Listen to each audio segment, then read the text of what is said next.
everybody. Welcome to the Channel 19 podcast, episode 6. We have all the Schell brothers on today, including Andrew, located in Utah.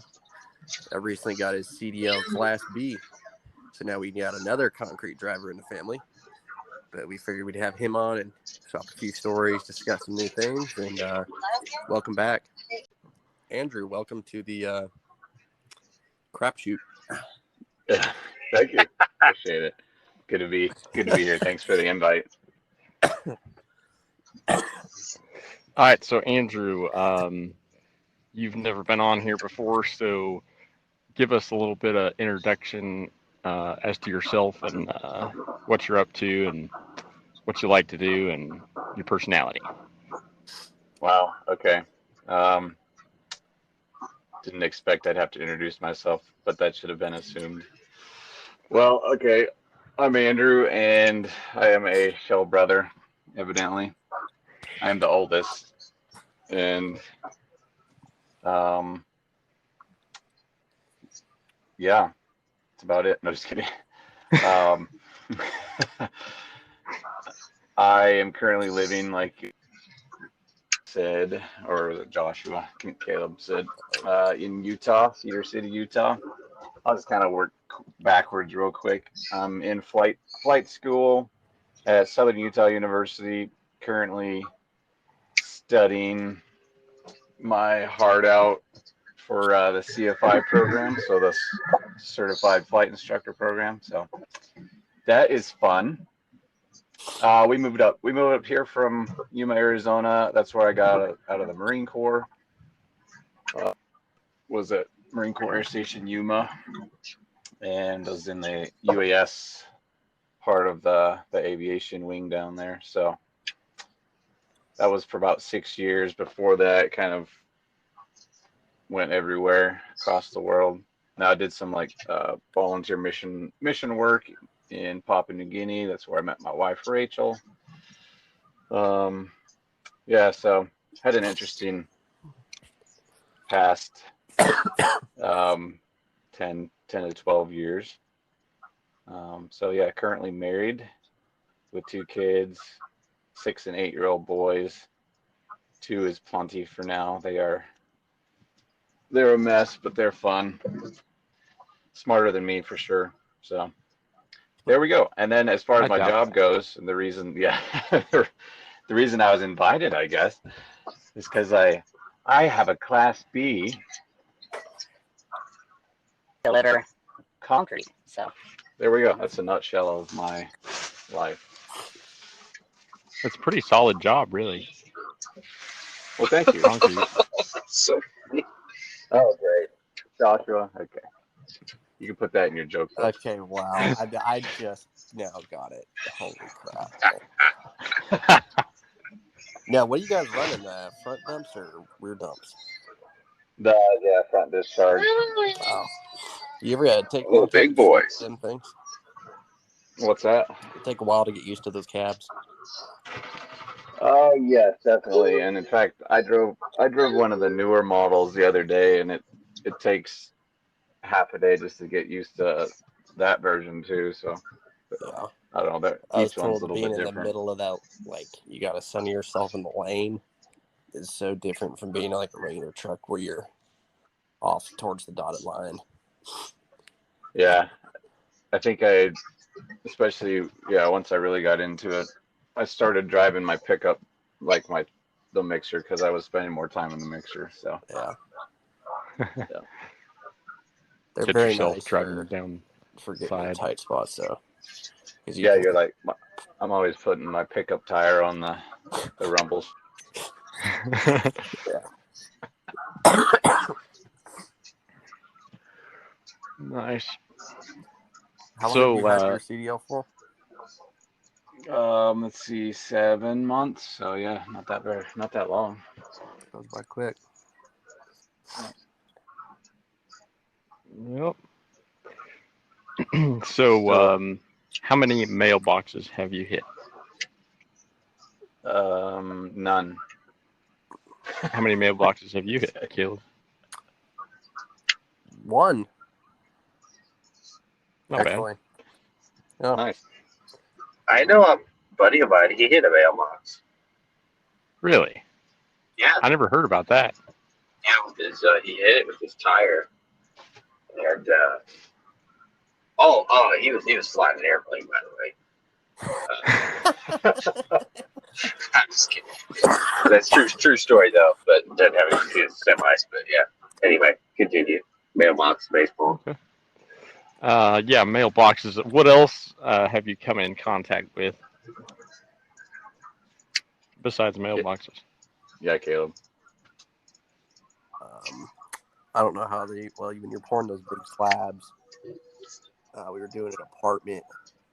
It depended the job though, but then for corner markers, you know how they go ahead and caulk line everything in, or they use string and they get the slope for the top, to go towards the drains.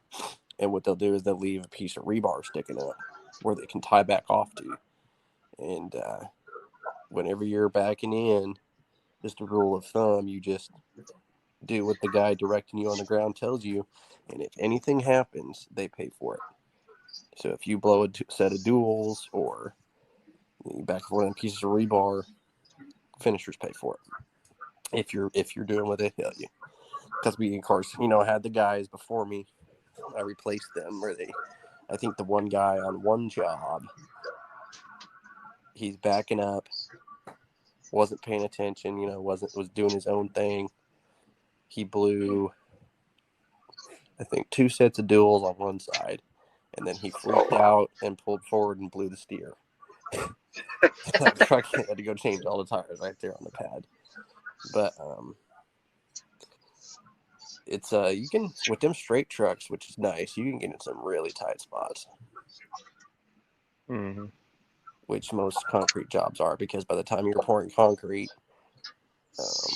everything else has been built. Yeah. You also get some really,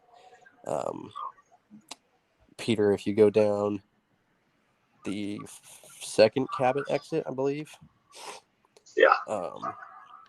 I'd say it's about 2-3 miles west, off in them woods.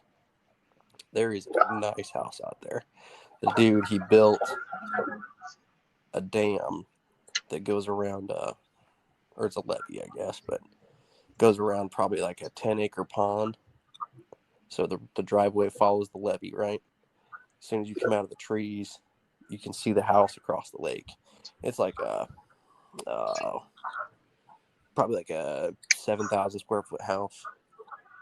Yeah. A little bigger, but we poured a concrete driveway coming up to that, and man, it's a nice place. You get to see some really nice houses. Nice. Well, Yeah, speaking of... Oh, go ahead.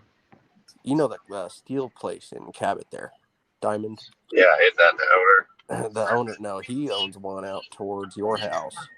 His is an 11,000 square foot, but he's also got like a 5-acre pond at his place. But that was a big place, and you'd never know it's out there because those roads are typical Arkansas roads. They're dumps, potholes and everything. And then all of a sudden you pull off in his driveway, and here's this, brand new mansion. But concrete's a good job. You meet some really interesting characters, though. Everything from your typical clean-cut professional dude to some crackhead that somehow stays in business. And I guess does a good enough job. They're hiring him. Nice. Andrew, what is the what kind of roads have you gotten on there in Utah? Have you been scared at all? Oh man, I have. It's been a while. Probably scared. It's not. It's more than just the roads. It's usually like Caleb's saying, like going into someone's private property and their driveways, which can sometimes be a good length, like a road, but just built for a pickup, or a Jeep, and they expect you to. Oh yeah. to drive up them. Hmm. just Yep. because the supervisor came a week earlier and drove his company pickup up there, and said Yeah. there's plenty Yep. of room, which Why our don't company you does pretty go ahead and good. turn around right here. Yeah. Yeah. Yes, there was a job where it was a pump job, so it's an easy job. You just pull up, especially with the front discharge, you just pull up to the back of the concrete pumper and put your chute down and pump in. So it's just pull straight in usually, and simple. But some of those, the reason they have the pump is because of the accessibility, the limited access in the small area. And the pump guy usually positions the truck the best he can for us, but sometimes just turning around. There was one, my whole list, the back, tires, and then the pushers are like hanging over the duals are like right up against the edge, so the engine is basically hanging out over nothing.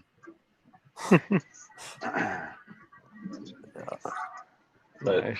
you get to know, like, especially if you got all the wheels up, you get to know where the duals are and just how far you can go back. And you can, like we were talking mailboxes, not quite mailboxes, but, hydrants or different things, you can actually swing your rear end over them. So you actually have 6 to 8 feet sometimes of play. Interesting. Those little Yeah, them weird things little- sure have a lot of wheels on them. Those ones Think that you about drive. how much concrete weighs per cubic yard when it's wet. How much does it? it's, I forget it's how like- much, but it's like 3,000-4,000. yeah. Wow. Yeah. Don't you all gross like what 770? Close to, yeah. About a little over 70. Yeah, The truck that's a lot itself, of. Yeah, you gotta have some truck extra wheels. itself is, I think the trucks are about 38,000, at least the one I drive. Okay. Are you living Empty. in like flatland out there? Are you in the bottom of the valley? Or are you going into mountains at all? We do both. Yeah, there's a lot of times we're going up the mountains. There's some sketchy drives just because of the steepness and whatnot. Like we're required, the contractor's required to let us, dump everything out before we leave because they don't want us coming down the mountain with anything. Yeah, Nice. because it's backwards for the way it was for us. It was going up. If you, we never had anything that was too steep, but you had to make sure you were dry going up, otherwise it'd just run out the back. And you, right when you get to the Yes, bottom of that's the hill, you'd mash the pedal, and then you'd shove your rotator all the way forward so you get that drum spinning as fast as it can. And the centrifugal force will keep the concrete to the walls. Because if you let it, idle and slowly turn, and you go up, you just dump it right out the back end of the truck. Don't drive behind you. Yeah. We were delivering at that place, Joshua, out Highway 5, way out there, and you go down across the creek, and I think I got to the top of the hill doing about 5 miles an hour with red line in it. Pedal was just pinned to the floor. And Wow. I think it was going about 5 miles an hour. That was way up there. I bet. Yeah. But it was Where out? How far out Highway 5 was it? Out to that Dollar. You know where that Dollar General is? Yeah, Yeah. Mount Vernon. Way out there. Yeah, Mount Vernon. You take that right just past there, and then you go out and follow this winding road through all these cattle ranches for like 8-10 miles, and then it was up on top of a ridge out there. You go down across the Okay. creek. That was out close to where we changed the tire on a truck. Yeah, it was out there in the woods. What's the name of that town out there? I can't remember. Not by That was Floyd. my stomping ground. Floyd. Even though we My got stomping some of grounds at those Winchester. going into North Little Rock. Some of those neighborhoods, you come around a corner and you'd just be looking up this hill. Those are some pretty. Those are big houses to be building up there, but Yeah. Sketch for sure. something you don't think about that because like before I drove concrete truck, I didn't know that there was a opening at one end of that drum. You know, I was just a stupid kid. I had no clue how that worked till I had to drive one. I was like, oh, this stuff can come out the back. And I never knew how they worked in, like, that they had those loopers and stuff inside, or whatever you call them. fins. I never knew that. You've seen the little gasoline powered mixers that you can rent at like the lumber store. Just a bigger version of that. And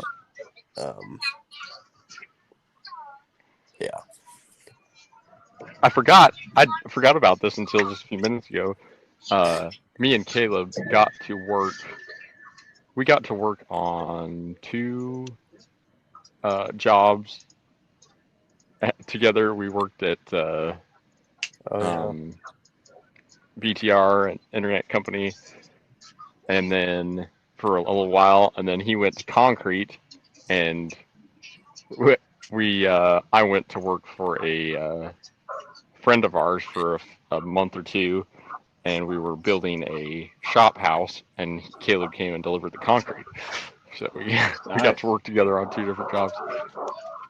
And the concrete company was owned by friends of yours. And I think he was out there. Sam Strud was out there too. Yep. That was really fun. I enjoyed having you. Speaking of concrete jobs, we delivered one. Peter and Josh know what I'm talking about. Downtown Little Rock next to the river. So you're like talking about the hood of Little Rock. This is all HUD housing down there. And we pull in, and it was one of the cool concrete pumper guys we knew. He was pretty funny. And I pull in there,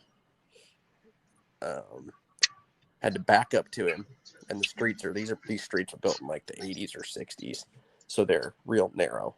So the concrete pumper with his outriggers took up the whole street.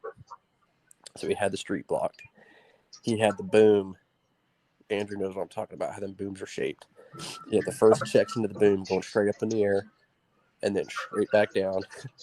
And then he had it going straight off to the side about 6 feet off the ground because he had to go underneath the power lines. And he still couldn't. He could barely reach the footing for this house. So what he did was he had his get it to like a 9 or 10 slump. So it's basically like water.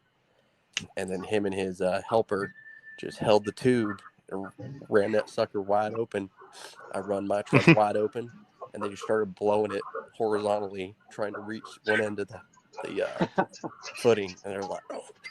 And then you're in the hood, so all these useless people start coming around asking for free concrete.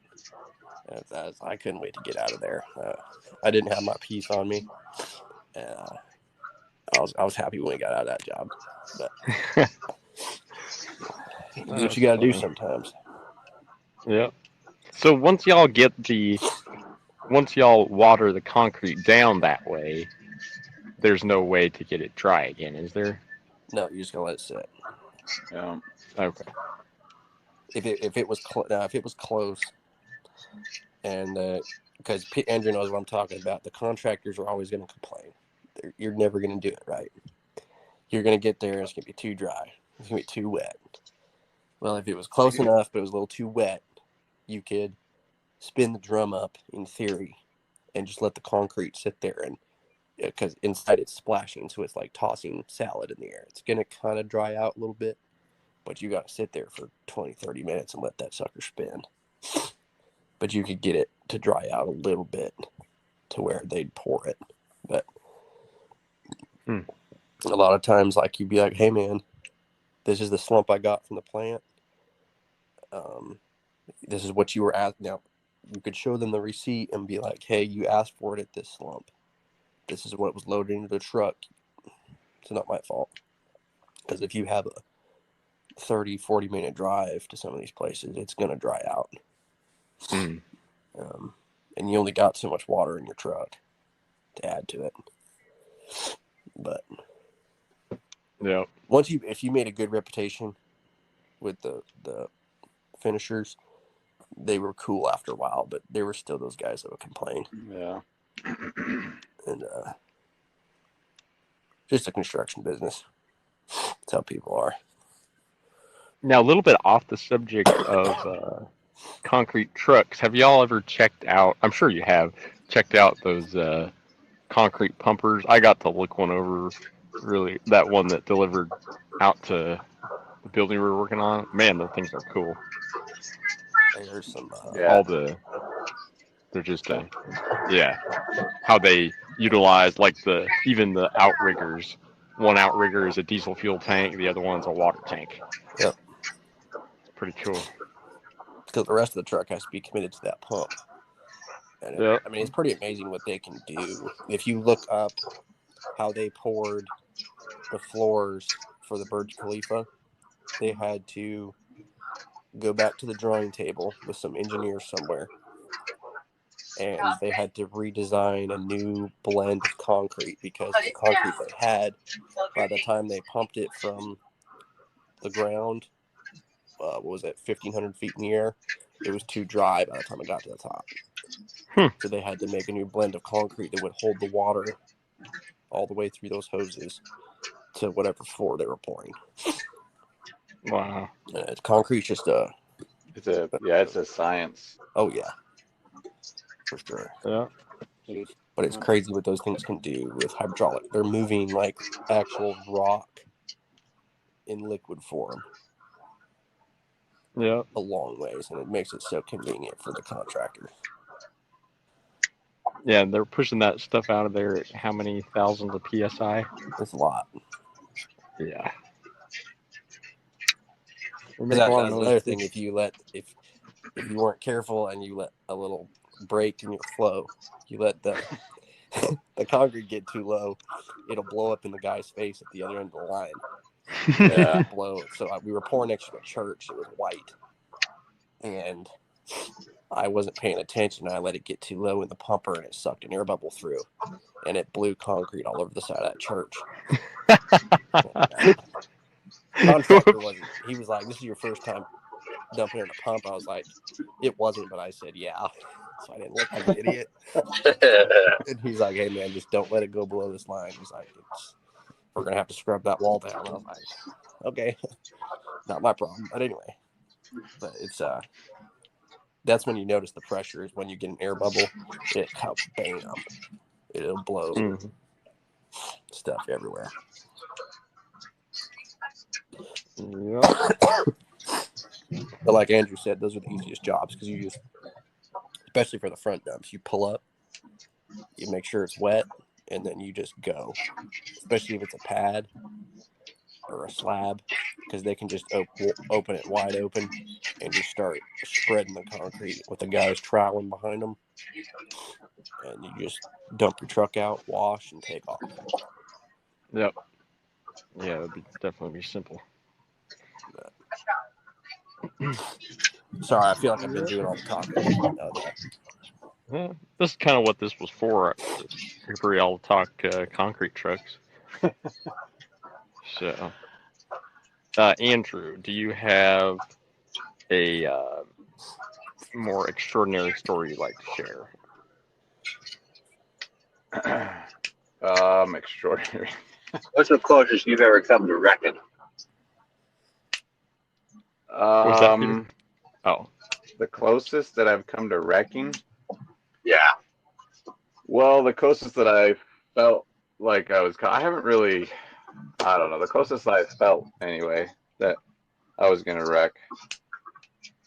I don't know what the rear discharge is like, Caleb, but the old ones that we drive are super, they're kind of like, you know, guys, remember the old Suburban, the red and white one that we had? Yep. mm-hmm. What is it? What year is it? Like 88 or something? 91 or 90? 91? Really? It's still square body though. It's not the square body OBS. But you know that suspension, I think that's a 1500. So it was just like it's kind of like driving a Cadillac, you know, just rolls back and forth. Mm-hmm. Yeah. And the mixer that I drive feels like that on corners, or not even corners, but you know, if you're barreling down the road with, especially on a highway with 10 yards on going downhill. Oh yeah. This thing doesn't. So ours don't have engine brakes, which Ooh. sucks. me and like the other two new guys, we get the old ones all the time. They have a newer series, but yeah, for some reason they let us keep running. It sucks, but they don't have engine brakes, so you got to be really on top of using the brakes wisely all throughout downhill portions, and yeah, it's not fun. That's got to be. You can manually shift into pretty, well, depending on how fast you're going. And some of them don't work, but the transmission works pretty good on mine. Second gear and third slows you down pretty good. But anyway, yeah, just one of those times where we're coming down the road, and I think it was a mixer that didn't track really well. Like I was using like an extra one for the day or a backup truck, and some of them are super sensitive. Just the slightest drift to one side, you try to correct it, and you just get that roll feeling. Yep. I don't remember exactly. It was Highway 56, just like heading east out of town. It's just a 2-lane highway, and that really makes you nervous because you're barreling down, or it feels like it, at 60 miles an hour, which speed limit 60, but still, even downhill on some of those curves, it's like feels like you're gonna take out the car. Each car that comes by, you're like kind of tense every time a car comes by. Anyway, yeah, instances like that. I've had a couple of those where it's just you feel like you're gonna increase the roll and get that oscillation going and flip it over. Yep. Yeah, that'd be pretty creepy. But I don't know. I haven't had any real bad instances yet. So yeah, we all know you're very careful with no engine. I've done other things on the site, but yeah. I'll tell you what we did at one time. So you know how that concrete gets built up underneath. Well, and especially if you have a guy before you that didn't take care of the truck at all, and you'll start building up concrete on your air lines, brake lines, whatever. Oh, yeah. Okay. And you're springing leaks because every time you hit a bump, man, it jars that truck. Well, pretty soon you start springing leaks everywhere. And I probably had like 10 or 15 the time I was there in a couple of months. And the one day it kept getting worse, and I would have to every time I wanted to get going, I had to floor the truck to get the air pressure up. So I pull out, I'm at the wash rack, and the wash rack's kind of uphill slightly. Set my brakes, hear the hiss, get out of the truck, start climbing up the stairs, and it felt like when you're on the side of a cliff and everything starts moving. And I was like, wait a minute, I'm not moving, the truck's moving. And it starts rolling backwards downhill. I jump in the truck and hit the brakes, and nothing happens. So I hit the pedal, and it barely stops it. And I told the supervisor, hey, man, the air brakes aren't holding anymore. Do you still want me to go to the job? And he's like, we got full load. Just go. And I was like, okay. And I get to the job, and the job's on an uphill. So I set the brakes, and we're getting the chutes and everything set up. And all of a sudden, the chute starts moving in my hand, and the truck's rolling down the hill again. I jump in the truck, and then he's like, all right, well, go ahead and give me some water. Just stay in the truck. Well, I didn't even have enough air pressure to get the water to go through. So we lost an entire load of concrete because of those air brakes. Had to take the truck back. I was like, look, I'm not doing this. Give me another truck, and we'll go back. But yeah, that's what happens when you get a truck that somebody doesn't take care of. How come the e-brakes weren't kicking in? There wasn't enough pressure to make the e-brakes lock up, I guess. Really? And you had a full load of concrete too, so it was gonna. Well, yeah. Probably wasn't gonna stop it anyways. Yeah, and I don't know when the last time they changed the brakes was either. They didn't. They had mechanics, but this was like you said. It was I got the oldest rear dump that they had, and it was also the coolest looking. Guy before me didn't take care of it too well,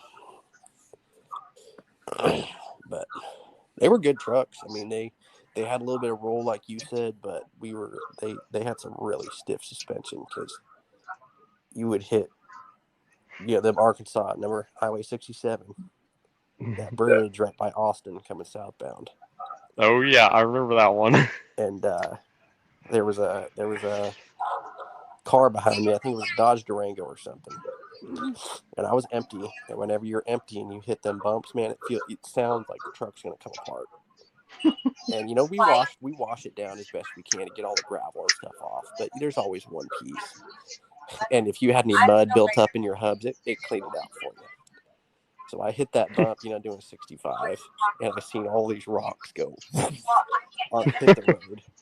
And I know I smoked their windshield. Anyway, they came flying up next to me. They were both taking videos of me, getting the company name, flipping me off, cursing me. I was like, hey, man, I'm just doing my job. You shouldn't have been behind me.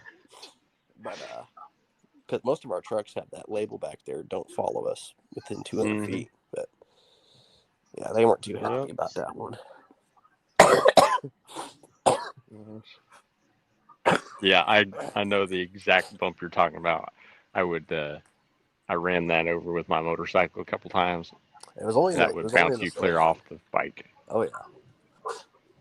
If you were pretty good in the fast lane though, it would be fine. But that slow lane on that bridge would rattle your cage. Yep. Well, does anybody else Caleb? You got a story for us today? I had all stories. Of course, you already told those stories, so. Peter. Yes. You said you had a story? Sure. I was hauling, let's see. I was hauling rice this week. And first of all, I didn't haul rice on Monday or Tuesday because of the snow last week. Wait a second. When was the snow? Anyway, I didn't haul rice very much this week. I go in there to haul rice. They're like, oh, you're going to be driving this truck. So I go out to this truck. This truck is a W900. I pop the hood. I'm opening it up. Like, okay, at least it's not a PACCAR. It's a Cummins. Check the oil. Fire it up. And they ain't got straight pipes. It's kind of lame. Looks good. And I go get loaded up. And I start heading out. And, dude, this thing sounds like a Model T Ford. It's clickety-clack. And just, extremely lame. I think that International Pro Star I used to drive back in Kansas probably sounded better than that. Anyway, and it was really, really foggy this week. And cruising along, doing 50. And I see a set of headlights coming the other direction on the 2-lane coming out of the fog. And the fog was pretty dense. And I think I was doing less than 50. Fog was real dense. All of a sudden, next to that headlight, I see, to the right of it, I see another set of headlights. And some idiot was trying to pass in the fog. And I might have had about 150 yards, maybe. It was about 150 yards. And, dude, I was slamming my brakes, going off the side of the road. It was close. It was close. I thought we was about to have ourselves an on. So, but it all went all right, and nobody got hurt. Nothing got tore up. So yeah, that was my scary. It was a flashback to my head-on collision, a couple years ago. So, yep. In this business we do of driving trucks, the people don't realize we drive for us and everybody else. Yep. Yeah. Legit, even you, hauling rice is a side hustle, to stay busy. So, you're just hauling for fun of it. And some idiot had to go pass. It's Yep. Yeah. Yeah, if it weren't for the majority of truckers driving safely, people would, they don't look out for themselves. It's real truck drivers operate, regular people drive. And there's a difference. Yep. Yep. I just heard a statistic the other week in all the collisions that involve a big truck and a car, the car is at fault 75% of the time. Yep. That's why we have the dash cams on that truck. Yep. Yeah. So let's go pass some more regulations on trucks. Yeah.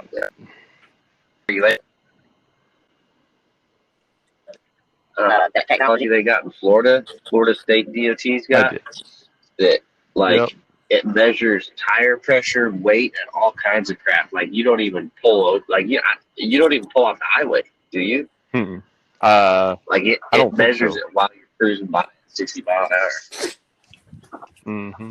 Well, I know now, like North Carolina, it might be that AI stuff because North Carolina's using those AI monitors now, Yeah, it's a bunch of BS. where they don't have to have officers at the way stations. They can just, Virginia does that. yeah. Send a ticket.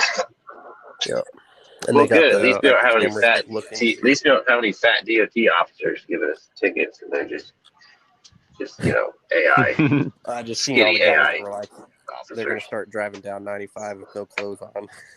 So they're picking up the you got your seatbelt, just your pecker hanging out. Yeah. Every time I go by one of those infrared spy cameras, I don't flip it off, but I put my fingers in my ears and Dude, we were do that thing. we hit a bunch of toll roads here in Oklahoma coming back from that. I think we lost Peter. We lost Peter. Wow. He's in Oklahoma. They ain't got service out there. No, It's he's super probably quiet now. Yep, I'm here. Yeah. Oh, Okay. Oh, that- Sorry What were about you that. saying? Sorry. Oh, the back. No, just saying. Back. I was doing the same thing in Oklahoma on all these toll roads.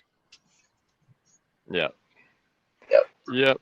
They're spies, so they'll get my wrath and anger. Yeah. And just But we'll still pay them. yep. yeah. Well, you can cut out the part about the fat DOT officers. No, I think we'll leave it in Don't cut there. it out. Don't cut it out. Yep. I have There- I've there had was something one you said, good though. experience. about Go ahead. most cops are fat, so it's not like we're stretching the truth, man. Well, there's one cop only that I've two. seen down here that's not fat. Yeah, it's like I think it's becoming more prevalent because I occasionally will see some, but I see more that are overweight. Yeah. I only know like the two. Well, my wife's brothers are both cops, and they're not. They're two of the only. They're two of very few that I know of that are actually in shape. You know what I mean? Mhm. Yep. The sad thing is always So- usually the ones that are in power, like supervisory positions, Yep. that are Yep. not good Yep. examples.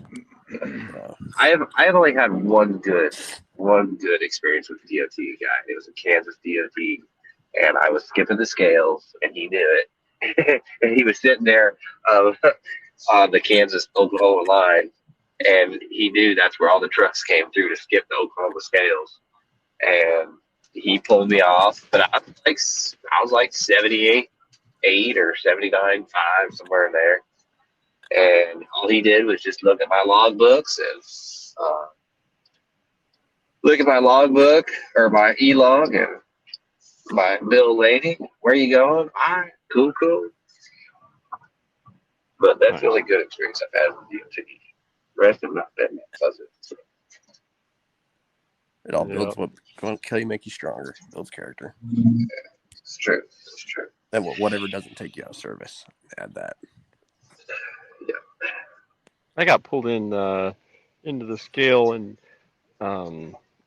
Maryland a while back, and officer there, he just said he was going to do a level level 3, which is just check the driver logs and registration and everything, and he was done in like 5 minutes. Came back out, said, "Good to go. See you later." So took off. Yeah. He was pretty nice. Yeah. Did I tell you about the time I skipped the scales at Arkadelphia? Nope. I was like, or Hope. It's the scales at Hope, Arkansas. And I come barreling through there, and it was like all trucks must exit. Well, there's a lot of trees there, and there's trees in between the highway and the way station. Just flew right through there. And I kept looking back. That was right after I got my CDL, and I was hauling that tanker. And so I'm like looking at my rearview mirror. Are they chasing me? Oh, no, they're not chasing me. Let's go. Yeah. Yeah, good times. Yeah, that's awesome. Well, listen, guys, I got to get off here, so you guys go ahead and finish it out. I got another call I got to catch here, but great speaking with you guys. Episode number 6 has been a success. We'll talk to you later. All right. Catch you later. See you up here. Love you. All right. Sounds like a So, good place to wrap it up. yeah, it's about Bedtime. did Mom get there yet? Yeah, she's here. Cool. Alrighty. Well, thank y'all for coming on, and hopefully this is the first of many times that we can get together. Good hearing from Thank you you again, for Andrew. having me on. Yeah. Yeah, same. Yeah, Joshua has told me I need to call you more, so yeah, I'll try to do Well, that. I don't either, so it's fair. That's actually my Yeah, favorite it's dude. good. But Yeah. All right. Well, y'all. Enjoy the rest of your night. We'll holler at you Yep. later. You you too. too. Be safe. Let us know when that new guy comes. Yeah, we'll do. Hopefully Wednesday. Sweet. Yeah, hopefully. All right. All right. Guys. Y'all have a good night. Love you. Alrighty. All right. See ya.